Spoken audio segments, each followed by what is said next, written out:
হাসপাতালের যে জাতীয় বার্ন ইউনিট, সেখানে একটা হৃদয় বিদারক পরিস্থিতি। একের পর এক আপনি দেখতে 1, 2, 3, 4টি অ্যাম্বুলেন্স এখানে এসছে। শিক্ষার্থীরা, তাদের বন্ধু বান্ধব যারা গুরুতরভাবে আহত, এবং ধারণা করা হচ্ছে এদের বেশিরভাগেরই শরীরের বিভিন্ন অংশ পুড়ে গেছে। কারণ যে বিমানটি বিধ্বস্ত হয়েছে সেটি কিন্তু প্রশিক্ষণ বিমান ছিল, এবং প্রশিক্ষণ বিমান বলেই এর ভিতরে নানা ধরনের রাসায়নিক এবং তেজস্ক্রিয় পদার্থ থাকার কথা চিকিৎসকদের প্রাথমিক ধারণা তারা বলছেন।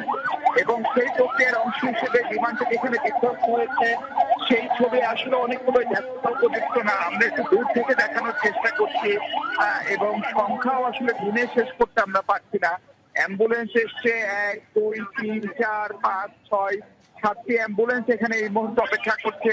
অ্যাম্বুলেন্স ভেতরে যেতে পারছে না, কারণ একটা অ্যাম্বুলেন্স থেকে আহত যে সমস্ত শিক্ষার্থীরা এসছেন, ছোট ছোট মানুষ, একেবারে